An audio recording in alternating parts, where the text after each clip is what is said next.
decía, yo soy Alberto, él es Bernardo. Queremos hacer la entrevista un poco, va a ser amena, sobre tu etapa en Inglaterra, Sí. sobre todo, y también por la selección belga, evidentemente, que tiene muchos jugadores relacionados con las islas. Y Muy nos bien. gustaría empezar porque tú, en tus inicios, muy joven, empiezas en Swansea de manager. En tu primer año ya asciendes al equipo a Championship. El segundo haces un muy buen papel en el FA Cup y sois la revelación. ¿Cómo definirías como técnico aquel primer Bobby Martínez? En una época, además, que pues, empezaban a salir entrenadores de la escuela Guardiola, por así decirlo. Sí, bueno, yo tenía 33 años, era, de alguna manera, yo aún estaba aquí en la fase de que era jugador y tenía las cosas muy claras. Llevaba en el Reino Unido desde el 95 y realmente, pues, un jugador técnico, hecho a la escuela del Zaragoza, que llega al Reino Unido y de alguna manera, pues en las categorías bajas, es un fútbol muy directo, muy físico y ahí es pues, probablemente donde desarrollo un poco el aspecto de ser más un entrenador que un jugador, porque tienes que intentar ser de valor para el equipo, para un equipo que es muy distinto de lo que tus cualidades son. Pero llegué a un equipo donde yo era el capitán 6 meses anteriores, entonces conocía a todos los jugadores, probablemente era el único club en el mundo donde hubiera ido y dejar la carrera de jugador, porque siempre había pensado o siempre había dado el consejo de que en el fútbol no hay nada mejor que jugar. Luego, pues bueno, los sucedáneos son entrenar y porque era volver a un club que conocía muy bien, que tenía un proyecto muy bonito, pues que había una confianza increíble del presidente de darme, es increíble la visión que tuvo para darle a un exjugador la oportunidad de ser el manager en el Reino Unido. Eso es es un rol mucho más complicado del que conocemos como entrenador. Es general manager, quiere decir, tienes que llevar todo el tema a nivel de filosofía de juego, de presupuesto. Y bueno, pues era un entrenador, te diría, pues con muchísimas ganas, con las ideas muy claras y luego pues con la complicidad de conocer a todos los individuos del vestuario que estaban preparados a cambiar totalmente de la forma que habíamos jugado probablemente en los últimos 4 o 5 años en el Swansea. Tus dos buenos años en el Swansea te hacen llegar al Wigan de Premier League, un salto bastante grande de en cuanto a calidad. Estas 4 temporadas allí los consigues salvar en 3 ocasiones del descenso y el último año que descendéis ganas la FA Cup, una de las finales más recordadas de los últimos años.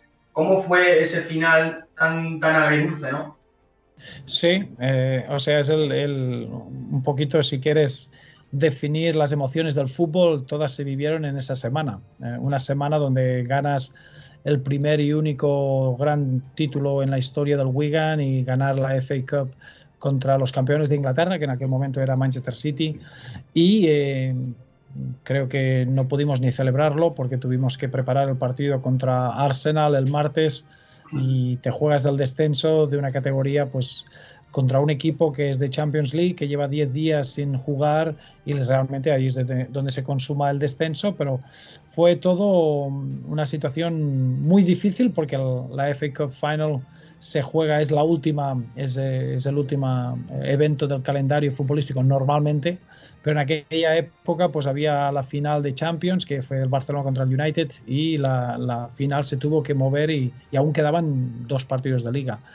En una liga que terminas con 34 puntos, la verdad que la Copa, pues la semifinal y la final se juegan en Wembley y nos quitó puntos y entonces te vas de la alegría más grande que puedes tener como ser parte de un equipo pues que será histórico a tener un descenso que realmente te deja muy dolido. Pero ahí es lo bonito del fútbol inglés, donde los aficionados saltaron a la calle y nos dejaron muy claro que ganar un título como la FA Cup es una cosa que pasa una vez en la historia y que descender pues se puede arreglar ascendiendo al año siguiente. Y yo creo que eso solo pasa en el Reino Unido, de alguna manera esa colaboración de los aficionados, de ser parte presentes de las emociones. Mucha Y comunidad.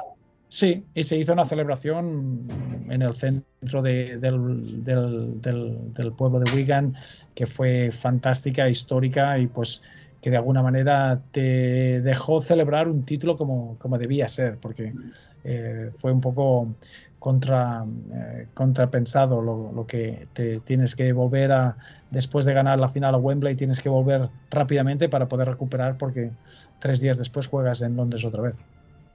Y aquí entramos un poco en esa disyuntiva del fútbol inglés, de la que a veces ha hablado, por ejemplo, hace poco, Pep Guardiola decía que tantas competiciones, tanto esfuerzo, igual no eran necesarias. Entonces, por una parte está la idiosincrasia del fútbol inglés y británico, que como has dicho, para ellos está el fútbol, la FA Cup y Premier es lo más, pero por otro lado, el calendario se sobrecarga de partidos.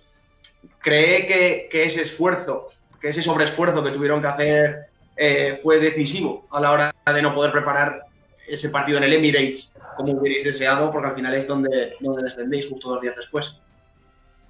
Sí, pero claro, no lo cambiaríamos, ¿eh? O sea, sí que es verdad que nosotros no éramos un equipo preparado para competir en 3 competiciones o 2 competiciones. Éramos un equipo que el objetivo eran pues entre los 34 y los 38 puntos que te mantienen en la categoría. La historia de Wigan Athletic es un cuento de hadas, es de aquellas historias que son inspiracionales para cualquier institución futbolística. Una persona como Dave Whelan, el dueño, que tenía esa visión, construye un estadio de 25.000 personas, lo coge en la 4ª división, que es el nivel más bajo del fútbol profesional, lo asciende y lo mantiene 8 temporadas en Premier League. O sea, es una historia increíble. Y entonces, pues ganar la FA Cup era algo que cambió un poquito como iba la temporada. La dinámica fue, llegas a los cuartos de final, juegas contra Everton en Goodison Park, realmente no tienes el papel de favorito y el equipo pues da un gran rendimiento ganando 3-0 y en aquel momento probablemente no te diría que cambia el objetivo de la temporada, pero de alguna manera nace un objetivo que es único. Dave Whelan tiene una historia fantástica. Él juega la final de la FA Cup con el Blackburn Rovers en 1960. Se rompe la pierna. En aquellos momentos no había sustitutos. Tiene que ir al hospital y cuando se despierta el día después pregunta que cómo hemos quedado y le dicen, pues bueno, pues hemos perdido la Copa. Y él era como un círculo, el volver a Wembley y poder ganar la Copa, y por eso de alguna manera le obligué a que fuera él el que sacara al equipo. Es una tradición muy fuerte en el fútbol británico de que el entrenador tiene que sacar al equipo al campo. En la final pues fue Dave Whelan el que lo sacó y en aquel momento me dijo, aquí en esta zona es donde me rompí la pierna, y para él era un círculo que para nosotros nos hizo muy orgullosos que pudiera ganar el título. Pero sí que es verdad que no éramos un equipo que estaba preparado para jugar 2 competiciones a ese nivel, jugar sábado, miércoles con la necesidad de ganar, de jugar en Wembley con la necesidad física que se necesita, y teníamos una fatiga mental que no estábamos acostumbrados. Pero bueno, yo creo que llega un momento pues que tienes que tomar el camino como llega, y sí que nos costó, pero tampoco te diría que lo hubiese cambiado, y a lo mejor dejar el título de la FA Cup por ganar 2 puntos o 3 puntos más, que hubiera podido ser la salvación. Hablabas precisamente antes del Everton de Goodison Park. Tu buen trabajo en Wigan te hace saltar, te hace llegar al Everton. Yo personalmente soy un aficionado Toffee. Sigo al Everton desde los últimos años de David Moyes. Me gustaba mucho, me llamaba la atención que estuviera Arteta en el Everton. Y sinceramente yo no he visto un equipo que me haya emocionado tanto y que me haya gustado tanto cómo jugaba como aquel Everton de tu primera temporada de la 13-14. Teníamos al Liverpool de Brendan Rodgers, que está a punto de ganar la Liga, al City, a otros equipos muy buenos, incluso también el Arsenal de Arsène Wenger. Pero sinceramente, como ese equipo, como ese Everton, que queda en el 5º puesto, 72 puntos, ¿cuáles eran las claves de ese equipazo? ¿Cómo quería jugar Roberto Martínez con esos jugadores? Pues sí, tienes razón. Yo creo que en el momento que empiezas a trabajar con estos jugadores te das cuenta que hay una oportunidad muy buena de mezclar gente muy joven con muchísimo talento y luego pues coger gente de muchísima experiencia que te puede dar una gran estructura en el equipo. Es verdad que se consiguieron cosas que mentalmente yo creo que Everton hasta entonces teníamos como un poco de yo diría más que una imposibilidad mental de pensar que podíamos ir a Old Trafford y ganar. Se le gana a Manchester United los 2 partidos, la primera vez que pasabas desde Harry Catterick en los años 60. O sea, sí, este equipo tenía como una frescura, unas ganas de jugar de tú a tú, y la verdad que yo creo que pues tener jugadores jóvenes como Romelu Lukaku, como la introducción de Ross Barkley, con la gran experiencia de Steven Pienaar, de Leon Osman, yo creo que era una combinación fantástica, con luego ya la pareja de Gareth Barry, James McCarthy. Yo creo que te construía de una forma que te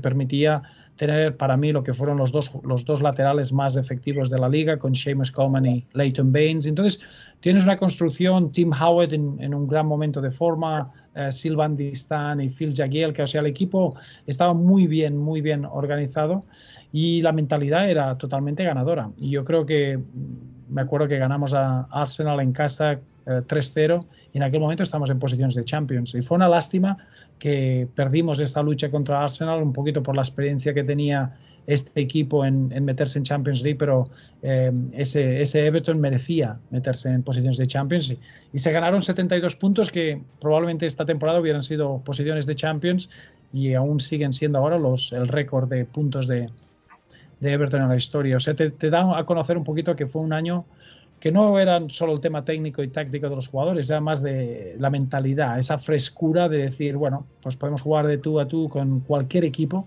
y se le puede vencer.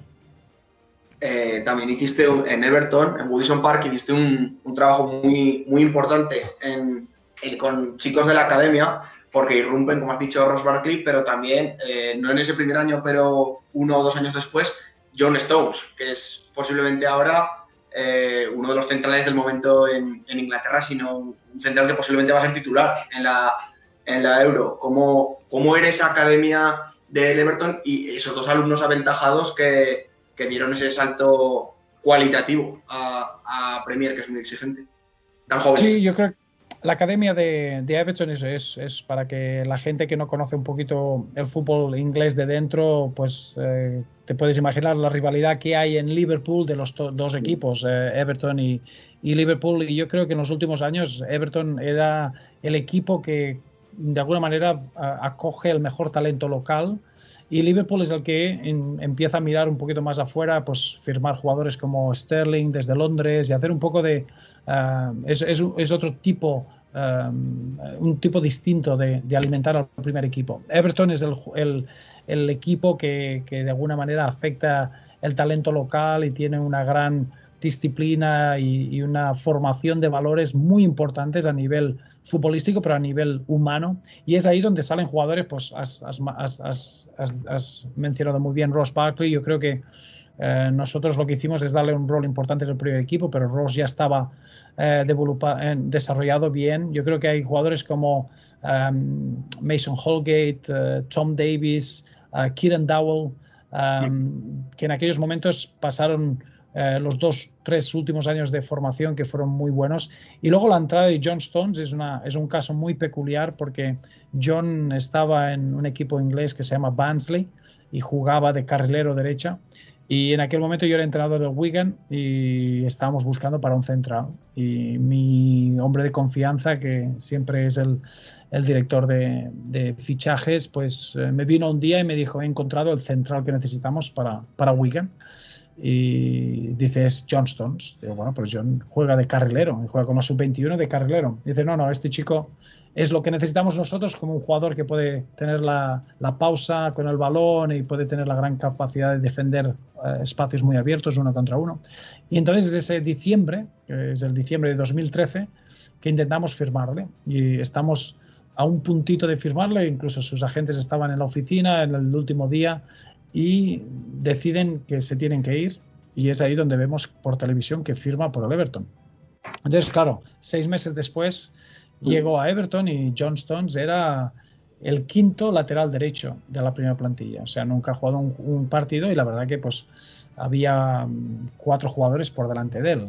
Había Seamus Coleman, Tony Hibbert, había Tyus Browning y aún había otro jugador joven. Y es ahí donde pues, realmente tengo la oportunidad de trabajar con John, con un gran conocimiento de lo que él podía ser y lo que pensábamos de él. Y poquito a poquito es una introducción en el primer equipo y a partir de ahí pues es el jugador que sale por 50 millones de libras. Pero es una historia bonita porque te da a entender que si no hubiera tenido la información de John anteriormente, pues hubiera sido muy difícil de poder verle en la posición de que está jugando actualmente. Y luego pues da la casualidad que con John nos vemos en la final de bronce en el Mundial 2018. Él empieza por Inglaterra y yo estoy de entrenador de Bélgica. Pues historias bonitas del fútbol.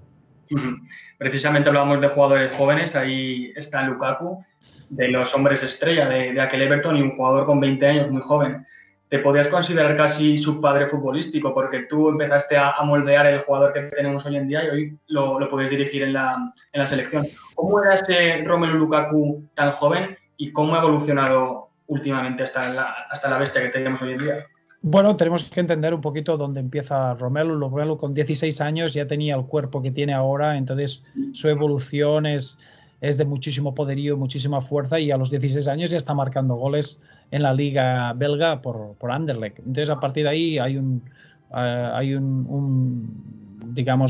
paso a nivel al Chelsea con unas grandes expectativas, se va a West Brom, juega a un nivel muy, muy, muy bueno. Y entonces nos encontramos con la oportunidad de traer a Romelu con una cesión y te das cuenta de que su capacidad de marcar goles es excepcional. O sea, sus números a una edad muy, muy, muy temprana eran de crack. Y a partir de ahí pues hay un desarrollo del futbolista a nivel físico. Yo creo que más que nada era la capacidad de poder jugar 90 minutos a la intensidad que jugaba, y bueno, soy un privilegiado de poder ver tantos goles en vivo en la carrera de Romelu Lukaku, porque la verdad que es un goleador que marca la diferencia. Y 3 años después, tras tu buen hacer en Everton, tu salida de Goodison Park, llega una oportunidad totalmente distinta a lo que habías hecho hasta entonces, que es el salto al fútbol internacional, y firmas por una selección que es muy peculiar porque posiblemente esté en la mejor generación de su historia y muy relacionada con Premier League. ¿Tuvo influencia a la hora de tomar esa decisión tu conocimiento de las islas a la hora de ir a Bélgica, y al revés? ¿Influyó para los dirigentes belgas tu experiencia?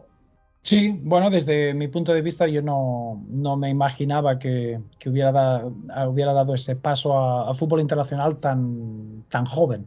Diría a nivel de ser entrenador, llevaba 7 años consecutivos en la Premier League y luego los 3 temporadas, 2 y media en Swansea. O sea, como entrenador de 10 años, pues ir al fútbol internacional, la verdad que no me lo hubiera planteado para nada. Pero en aquel momento había entrenado a 3 jugadores belgas, Marouane Fellaini, Romelu Lukaku y Kevin Mirallas, los 3 totalmente distintos, que no hubieras dicho nunca que estaban en el mismo vestuario a nivel de selección nacional, y eso te intriga muchísimo. Luego pues ves que en la Premier League tienes que enfrentarte a Jan Vertonghen, Toby Alderweireld, Thibaut Courtois, Eden Hazard, Kevin Mirallas, Kevin De Bruyne.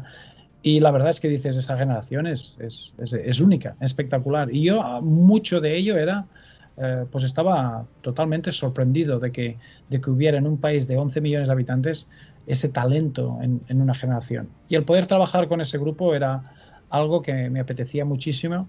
Lo que nunca me había dado cuenta es que los dirigentes de la selección belga lo que querían era alguien que tuviera un poco el conocimiento de la Liga Británica, de que pudiera sacar esa intensidad donde estos jugadores juegan. La mayoría jugaban en la Premier League, y luego pues a partir de ahí ser una voz neutra, porque en Bélgica, como sabéis, hay 3 lenguas oficiales, hay mucha diversidad, y a veces es muy difícil de que se piense que tu decisión es futbolística cuando eres parte de una de las 2 partes más influyentes, o la Walonia o la flamenca.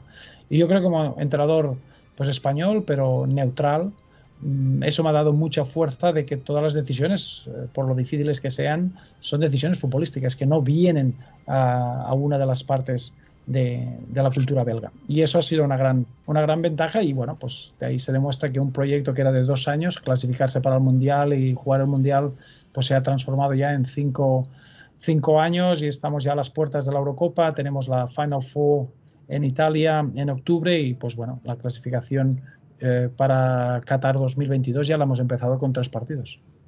Tenéis una de las mejores selecciones de la actualidad, unos jugadores muy, muy versátiles, una selección con muchos registros, que es capaz de jugar muy bien con el balón, pero que si tiene que replegarse y ir al contraataque, tenéis unas balas arriba. Juegas con 3 centrales y en tu trayectoria como entrenador has aplicado normalmente defensas de 4 jugadores.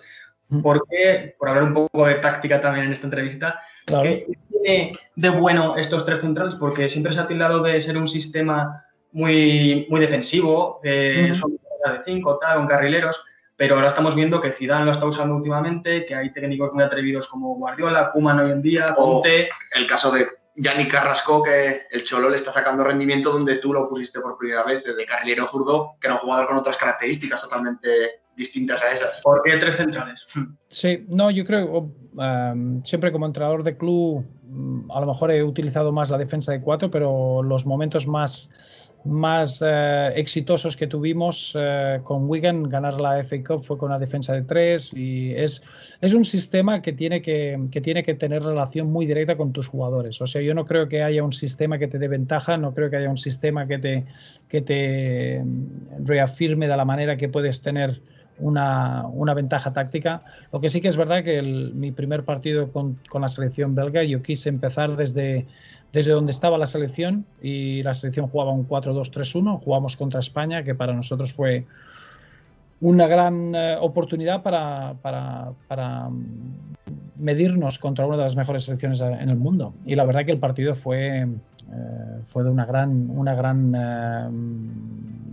bueno, te diría que España fue muy, muy superior, mucho más superior que los 2 goles del marcador. Y ahí me di cuenta, pues que primero que nuestra selección belga tenía 4 centrales de un nivel excepcional, Vincent Kompany, Thomas Vermaelen, Toby Alderweireld y Jaap Vertonghen, pero laterales no teníamos laterales. Entonces fue una solución para intentar ver a Yannick Carrasco, que es un jugador que disfruto muchísimo viéndole jugar y de la manera que trabaja, pero siempre en un perfil en la banda izquierda. En la selección belga, en la banda izquierda, ha sido siempre de Eden Hazard. Entonces, de la manera de poder sacar rendimiento a los 2 jugadores era jugando con una línea con 3 y los carrileros, que no tienen que ser un carrilero defensivo, sino que tiene que ser un carrilero que tenga mucha dinámica, como tiene Yannick Carrasco, con un perfil de 1 contra 1 buenísimo, desequilibrante, y luego tiene la resistencia física para poder defender todo el carril. Entonces yo creo que es una solución. Nuestro sistema del 3-4-3 es un sistema pues que no se veía mucho anteriormente. Ahora probablemente en los últimos 4 años has visto que es muy normal ver un sistema de defensa de 3 y no es como si se hace defensivo o no, es como utilizas los carrileros, como utilizas la línea de presión, dónde defiendes. Y yo creo que un sistema así tiene que ser porque tienes los jugadores adecuados. Para mí, poder tener una línea de 3 delanteros que puedan ser de la calidad de Romelu Lukaku, Kevin De Bruyne, Eden Hazard, Dries Mertens, incluso ahora nuestra última incorporación, Jeremy Doku, son jugadores que necesitan una buena estructura de equipo porque necesitan tiempo con el balón, necesitan espacio y la verdad que a nosotros nos funciona muy bien. Entonces la respuesta de los 3 centrales es para que tengamos una buena solidez defensiva cuando nuestra forma de juego está basada en el ataque y tener situaciones de 1 contra 1. Y además, hablando de nombres propios dentro de ese sistema, tienes muchos jugadores, digamos, de 8 o de 7, pero luego tienes otros de 10, top mundiales. Thibaut Courtois, posiblemente de los 3 mejores porteros del mundo. Kevin De Bruyne, que posiblemente sea el mejor centrocampista del mundo actualmente o el mejor jugador del mundo. Y por supuesto, Eden Hazard, que está pasando por un momento delicado, pero no olvidemos que es un jugador top 5 mundial. ¿Qué crees que le está pasando a Eden en estos 2 años que no termina de arrancar en Madrid? Bueno, yo estoy totalmente de acuerdo con lo que has dicho. Yo creo que sí, Kevin De Bruyne en los 2 últimos años es el playmaker más importante en el mundo del fútbol. Es un perfil muy distinto de lo que esperábamos que es ese jugador que tiene que ralentizar el juego para ejecutar su pase. Él lo hace de una manera que no es normal. Él acelera el tempo del partido. Eden llega al Real Madrid y ha tenido pues muy mala suerte con las lesiones. Yo creo que las lesiones todas son la misma, todo viene del mismo problema, y entonces a partir de ahí es una situación muy difícil porque es un jugador que nunca ha tenido problemas físicos. En 8 años en la Premier League en el Chelsea se perdió 20 partidos y es una de las ligas más físicas para los jugadores de ataque. Y este año ha sido muy difícil y muy triste, la verdad, de no poder verle disfrutar de su fútbol. Es un jugador muy alegre, es un jugador que toma riesgos, un jugador que tiene una capacidad increíble para tomar esa decisión que desequilibra, y la verdad es que no ha podido estar físicamente bien para estar en el terreno de juego. Entonces, pues ha sido una pena, pero quiero ser positivo y quiero ver pues que ahora probablemente tenga una oportunidad para enfrentarse a su equipo del pasado, poder jugar una semifinal de Champions contra el Chelsea y poder terminar compitiendo por la Liga. Podría ser una forma muy buena de dejar buenas sensaciones y poder verle disfrutando otra vez. Es la parte difícil del futbolista cuando tienes lesiones, y la verdad que esta es una pena porque están todas, de alguna manera, son la misma lesión. ¿Se encuentra bien anímicamente? ¿Se has podido hablar con él últimamente si está motivado?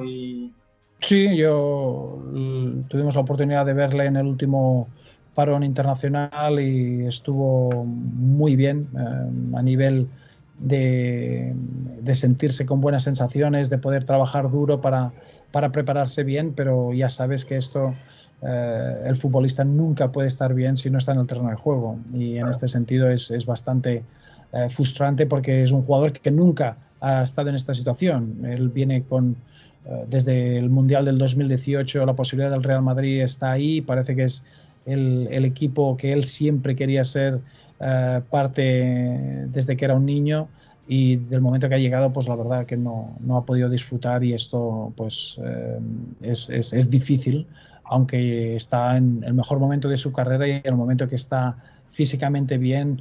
Estoy convencido que el aficionado del Real Madrid va a disfrutar muchísimo. Estamos ya terminando la entrevista. Nos gustaría hacer 2 últimas preguntas. Una, sí, un poco sobre tu futuro. Renovaste hace recientemente poco, hasta el Mundial de Qatar 2022, si no me equivoco. Sí. Pero imagino que en el futuro sí que te gustaría regresar ¿te ves regresando a Premier a corto plazo?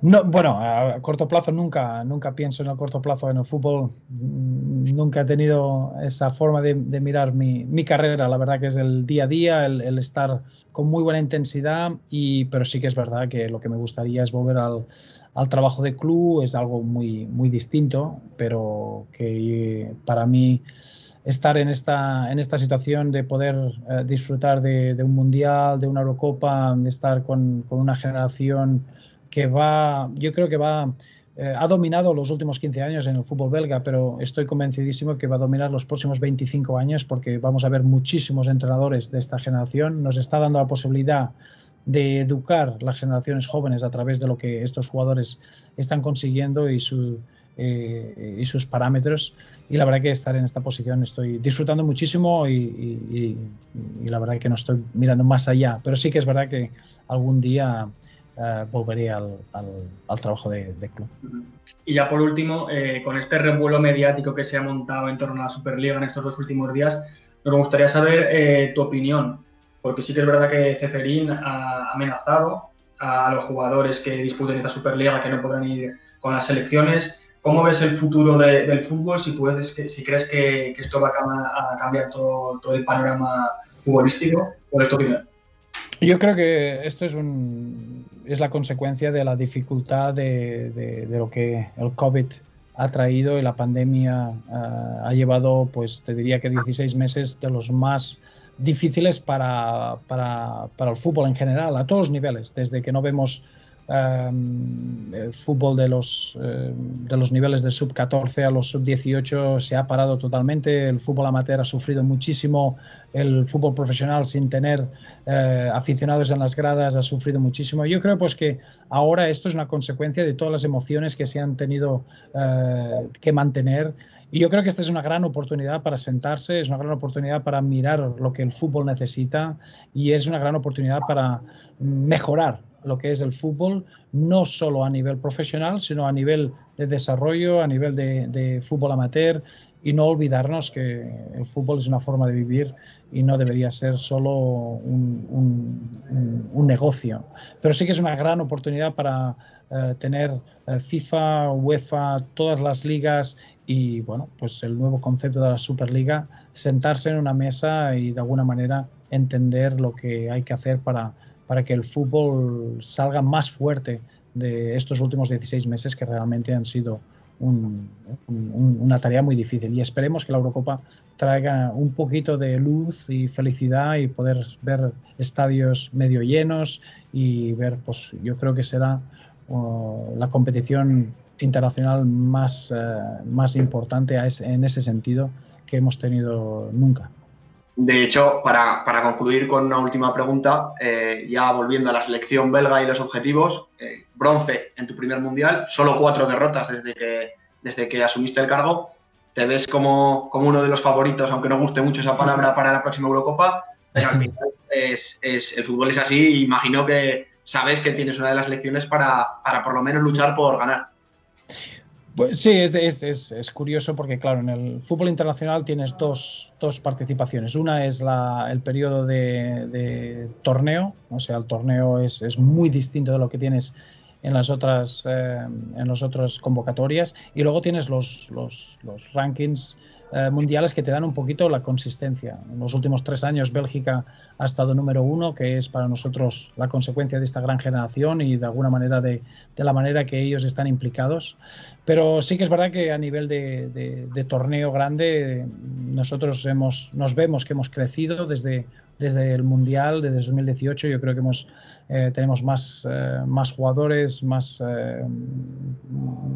te diría más opciones de la forma que podemos jugar.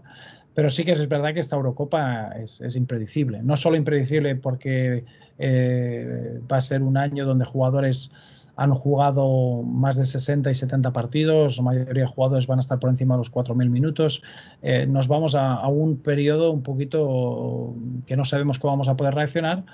Y luego, pues que hay 12 países que organizan. Quiere decir que a lo mejor como selección y nosotros no tenemos estadio en Bruselas, donde en un principio estaba parte de la planificación. Pues es muy difícil predecir cómo va a ser las selecciones jugando delante de su público. Normalmente los torneos tienen 1 o 2 naciones que juegan en casa y se le ve un valor añadido. Pues aquí vamos a tener 12 naciones que realmente no sabemos qué nivel van a dar. Estamos contentos de que somos parte de esos, te diría, 6 selecciones que pueden competir con cualquiera y que va a haber los detalles entre una selección y otra van a ser mínimos y probablemente pues tenemos que esperar muchísimas sorpresas. Ya vimos muchísimas sorpresas en el Mundial de Rusia. Yo me espero incluso aún una competición más nivelada y probablemente es la realidad. En los últimos 4 o 5 años creo que la Champions League como competición de clubes ha mejorado muchísimo el nivel del jugador europeo y eso se ve en las selecciones y yo creo que la Eurocopa va a ser una competición excepcional, pero totalmente impredecible. No se puede, yo creo que nadie va a tener el cartel de favorito y va a haber una competición que va a basarse en cómo se pueden las selecciones adaptarse a tener que viajar, a tener que estar en distintas situaciones y bueno, terminar de la manera que una selección como Inglaterra, que parece pues que más o menos está jugando en casa. Muchísimas gracias de verdad, tanto a ti como a Estefan, por la disponibilidad. No, te quería dar 1000 gracias a ti, a la selección belga. Nosotros jugamos al fútbol aquí en nuestro pueblo de Zaragoza. Hace 3 temporadas jugamos en preferente y nuestro entrenador, a raíz de una ponencia que diste tú y otra que dio Machín, sí. Cambió a 3 centrales, se inspiró en tu sistema y decíamos, Alberto y yo, que también estábamos entonces entrenando, o sea, estudiando periodismo, decíamos, bueno, sería un sueño poder entrevistar a Roberto Martínez, pues hoy hemos podido hablar contigo. O sea, que ha sido un placer y contentísimo. Esperamos que hayas estado a gusto y no sé, muchísimos éxitos para el futuro y que vaya todo bien. Muy bien. ¿Y en qué equipo jugáis? En el Salavense. Vale. Egea de los Caballeros. Sí, sí, claro. Egea. Había el mítico Asin. ¿Te acuerdas del portero Asin? Y de... ¿No os acordáis? No. Zapater también. Zapater, sí. Nosotros jugamos contra Egea en el filial del Zaragoza cuando descendió a tercera división. Tuvimos que ascenderlo y jugamos contra Egea. No, me ha alegrado mucho conoceros y tenéis un gran conocimiento. Os felicito, ha sido un placer y que vaya todo muy bien también. Igualmente, Roberto. Un abrazo. Que vaya muy bien.